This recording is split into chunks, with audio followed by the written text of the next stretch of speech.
Mentang-mentang ayahnya pengusaha sukses dibelikan baju yang harganya mahal, bahkan giginya pun diganti dengan emas.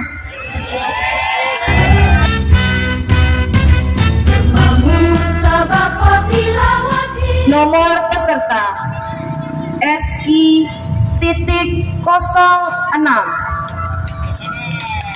Disilakan.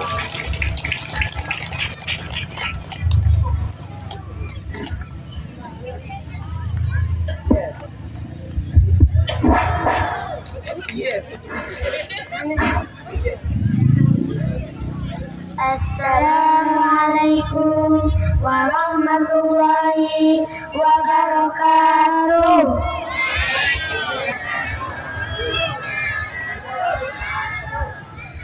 Alhamdulillahirabbil alamin, wassalatu wassalamu ala asrofil anbiya'i wal mursalin wa ala alihi wa sahbihi ajma'in.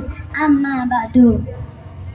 Pertama-tama, marilah kita panjatkan puji syukur kita kehadirat Allah Subhanahu wa Ta'ala yang telah memberikan kita nikmat sehat dan nikmat iman, sehingga kita dapat berkumpul di tempat yang mulia ini dalam keadaan sehat walafiat. Alhamdulillah. Selanjutnya, selawat serta salam yang tak lupa pula kita haturkan kepada junjungan kita Nabi besar Muhammad sallallahu yang telah membawa umatnya dari alam gelap gulita menuju alam terang menerang. Dengan kata lain, minaz zulumati ilan nur. Pada kesempatan kali ini, kami akan membahas tentang adab berpakaian. Allah berfirman dalam surah Al-A'raf ayat 31. A'udzu billahi minasy syaithanir rajim. Bismillahirrahmanirrahim. Ya bani Adam khudhu zinatakum inda kulli masjidin wa kulu washrabu wa la tusrifun innahu la yuhibbul musrifin. Sadaqallahul azim. Puitisasi terjemahan Al-Quran, surah Al-A'raf ayat 31. Aku berlindung kepada Allah dari segala godaan setan yang terkutuk. Dengan menyebut nama Allah yang Maha Pengasih lagi Maha Penyayang. Wahai anak cucu Adam, pakailah pakaianmu yang bagus pada setiap memasuki masjid. Makan dan minumlah, tetapi jangan berlebihan. Sungguh Allah tidak menyukai orang-orang yang berlebihan. Maha benar Allah dengan segala firman-Nya. Para hadirin yang kami cintai, di dalam semua hal adab harus kita junjung tinggi, baik itu adab makan, minum, bahkan berpakaian pun ada adabnya. Oleh karena itulah agama Islam disebut agama yang beradab, bukan biadab.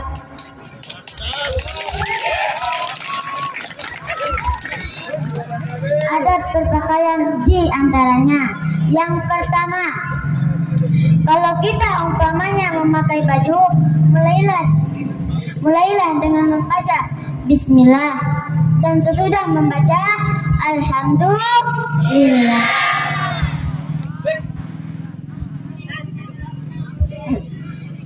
Begitulah sehari-hari dalam hidup kita. Dan yang kedua,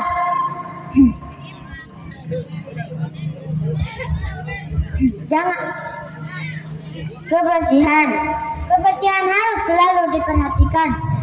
Ini kadang-kadang sudah 1 minggu tidak dicuci-cuci pakaiannya. Jadi walaupun pakai parfum 5 botol, ya makin bau. Jadi orang kalau nyium batuk-batuk.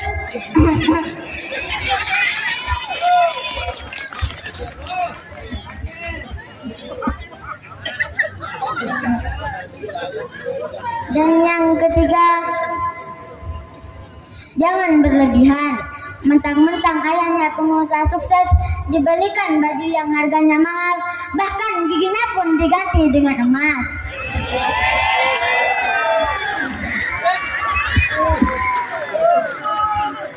Dan kalau makan langsung ditelan, klek.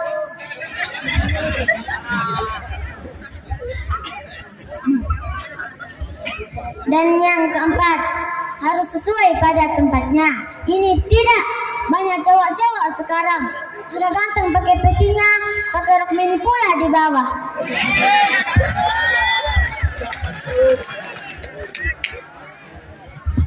Artinya apa? Laki-laki tidak boleh memakai pakaian perempuan, begitu juga sebaliknya.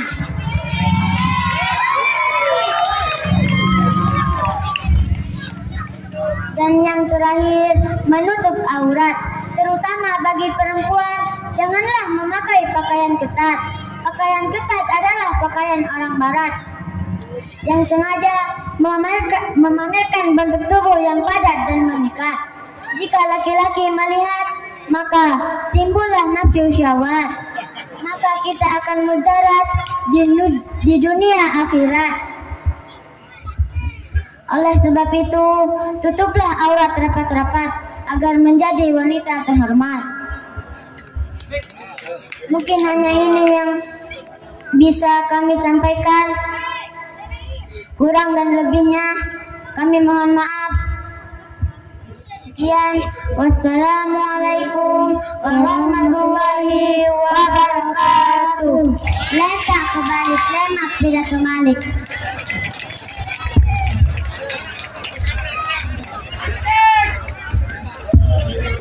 Baiklah, selanjutnya penampilan dari nomor peserta SQ.01. Disilakan.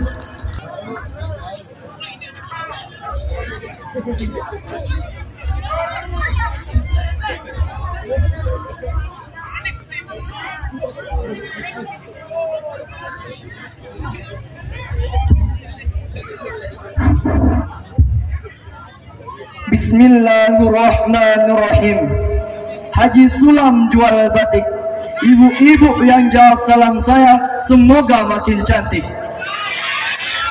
Haji Sulam jual ikan bandeng.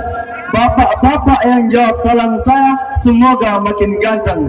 Assalamualaikum warahmatullahi wabarakatuh.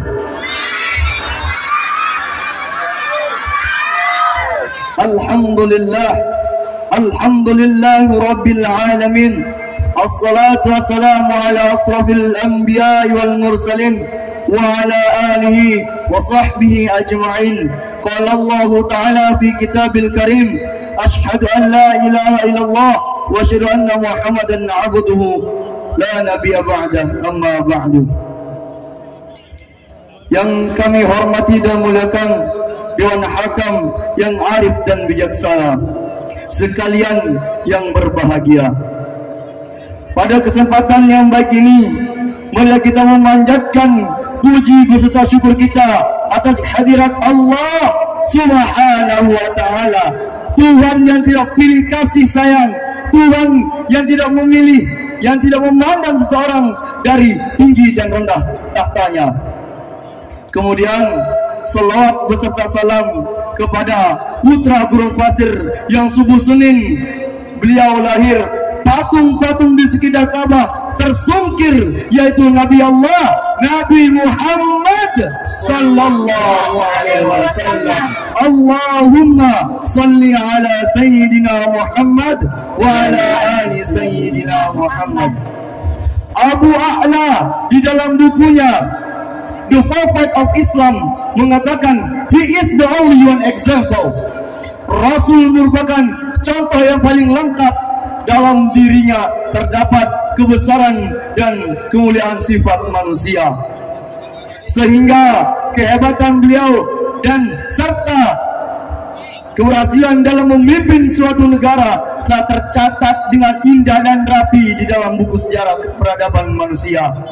Sehingga wajar kehebatan beliau diabadikan oleh Michael Hart dalam bukunya The 100 Ranking of the Most Influential Person in History.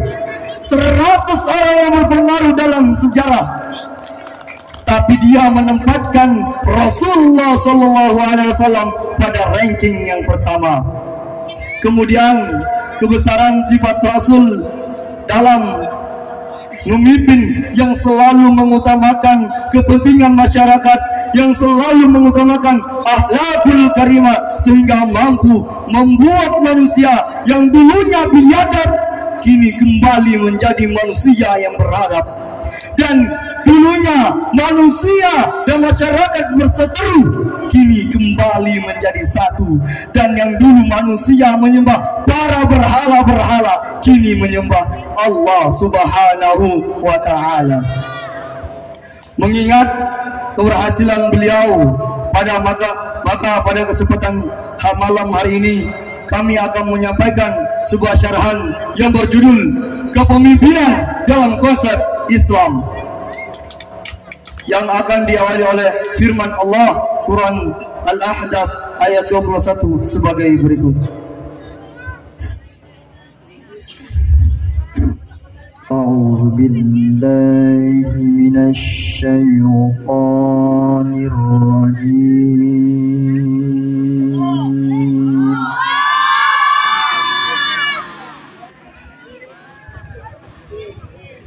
Bismillahirrahmanirrahim.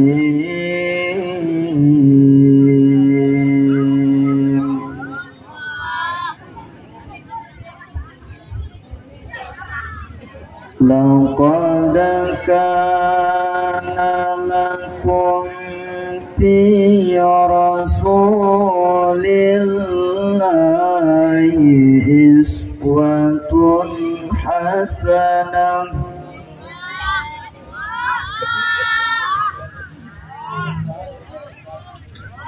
liman kana yarjullaha wal yawmal akhir wa dzakarallaha katsira.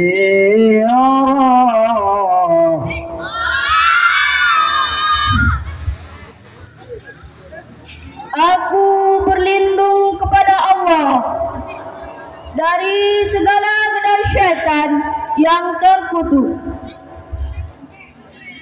dengan menyebut nama Allah yang Maha Pengasih lagi Maha Penyayang.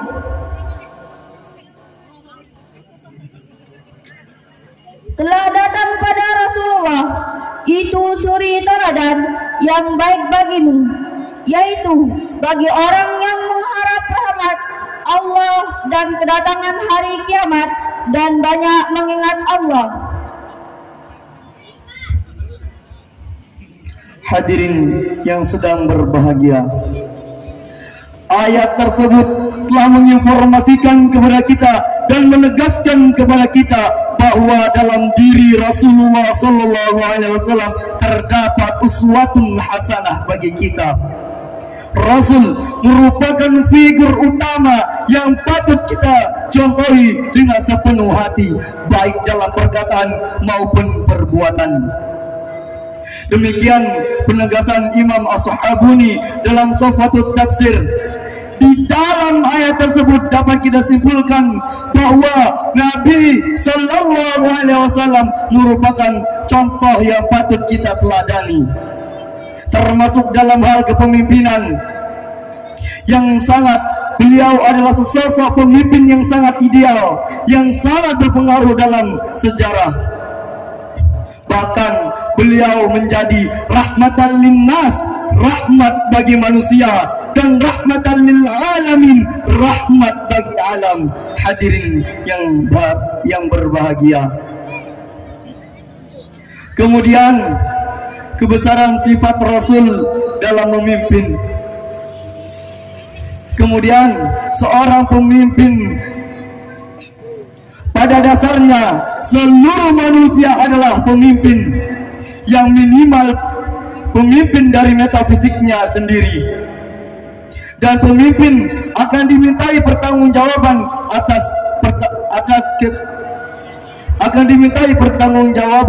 atas kepemimpinannya, sebagaimana yang telah ditegaskan dalam sabda Rasulullah sallallahu alaihi wasallam yang maknanya sebagai berikut. Ingatlah, setiap kamu adalah seorang pemimpin yang akan dimintai pertanggungjawaban. Suami adalah pemimpin bagi keluarga yang akan dimintai pertanggungjawaban, dan wanita adalah pemimpin bagaimana kehidupan rumah tangganya, suaminya, anak-anaknya yang akan dimintai pertanggungjawaban atas kepemimpinannya. Ingatlah bahwa kalian adalah seorang pemimpin yang akan dimintai pertanggungjawaban. Kemudian dalam konsep kepemimpinan Islam, seorang pemimpin harus memiliki sekurang-kurangnya 4 sifat yang dimiliki oleh Rasulullah sallallahu alaihi wasallam. Yang pertama, sidik, yang artinya jujur. Seorang pemimpin harus jujur, karena jikalau seorang pemimpin tidak jujur, maka hancurlah organisasi tersebut, maka hancurlah kelompok tersebut. Dan yang kedua, tabligh, yang artinya menyampaikan atau kemampuan dalam berkomunikasi. Pemimpin yang dipimpin harus bisa berkomunikasi dengan baik dan bernegosiasi. Dan yang ketiga, amanah. Inilah yang paling penting dalam kepemimpinan, karena jikalau kita diberikan kepercayaan oleh seorang masyarakat, maka kita harus menjaga amanah tersebut. Dan yang keempat atau yang terakhir adalah fatonah, yang artinya cerdas. Seorang pemimpin harus cerdas, harus bisa mengambil keputusan, menyusun visi misi, dan mengatur strategi dan mengimplementasikan. Selain itu juga pemimpin dalam konsep Islam, Dr. Hashim Yahya Al-Talib mengatakan ada beberapa penting yang digambarkan dalam kepemimpinan Islam, yaitu yang pertama, terikat dan setia kepada Allah. Seorang pemimpin harus setia kepada Allah Subhanahu wa taala dalam menjalankan tugas dari Allah Subhanahu wa taala. Karena jikalau seorang pemimpin tidak tegas dalam menjalankan perintah Allah, bagaimana seorang yang dipimpin? Dan yang kedua, tujuan Islam yang menyeluruh. Seorang pemimpin melihat tujuan organisasi tersebut tidak hanya sekedar kepentingan kelompok, tapi dalam ruang lingkup kepentingan Islam. Dan yang ketiga, mengikuti syariat-syariat Islam yang mengutamakan akhlakul karimah. Dan yang keempat atau yang terakhir, pemimpin diberikan kekuasaan, diberikan kemewahan, tapi disertai dengan tanggung jawab yang sangat besar.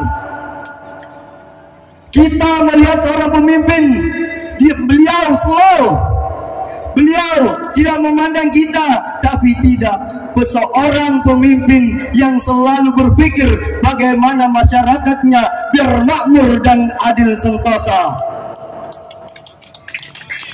Dan yang keempat, yang terakhir, dan Al-Quran menyuruh seorang pemimpin menjalankan tugasnya dengan baik untuk Allah Subhanahu wa taala. Dalam Al-Quran, Allah berfirman dalam surah Al-Hajj ayat 41 sebagai berikut. Alladzina immakannahum fil أقاموا الصلاة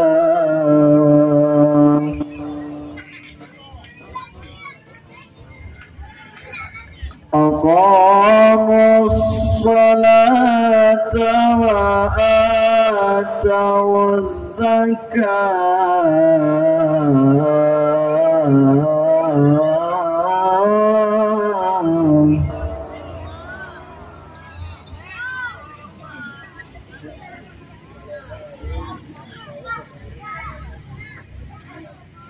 أقاموا الصلاة وآتوا الزكاة وأمروا بالمعروف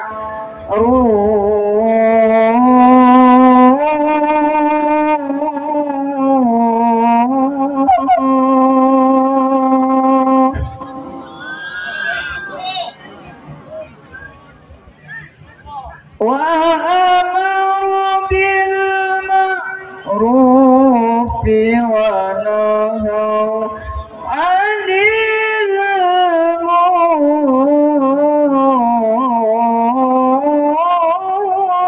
المنكر ولله عاقبة الأمور.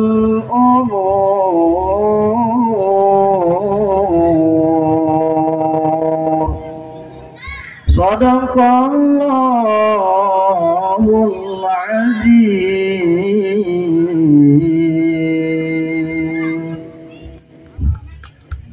Yaitu orang-orang yang jika kami beri kedudukan di bumi mereka melaksanakan salat, menunaikan zakat, dan menyuruh berbuat yang makruh dan mencegah dari yang mungkar, dan kepada Allah segala firman. Maha benar Allah dengan segala firman-Nya.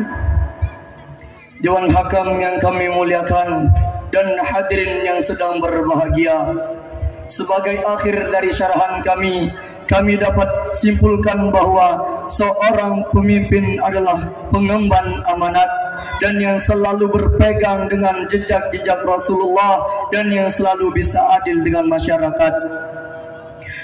Sehingga pada waktu ini, pada menit ini, pada detik ini kita merasakan pemimpin yang sangat adil, sehingga kita dapat bermusyawarah, saling bertatap muka. Jikalau kita tidak mempercayai, malah mungkin kita memilih Bapak Sahurim SIP sebagai kepala desa kita. Maka dari itu, akhir dari syarahan kami tutup dengan pantun. Goreng ikan ditambah bakmi. Digoreng tidak bersamaan, jangan sekaligus. Cukup sekian syarahan dari kami, semoga mendapat nilai yang bagus. Assalamualaikum warahmatullahi wabarakatuh.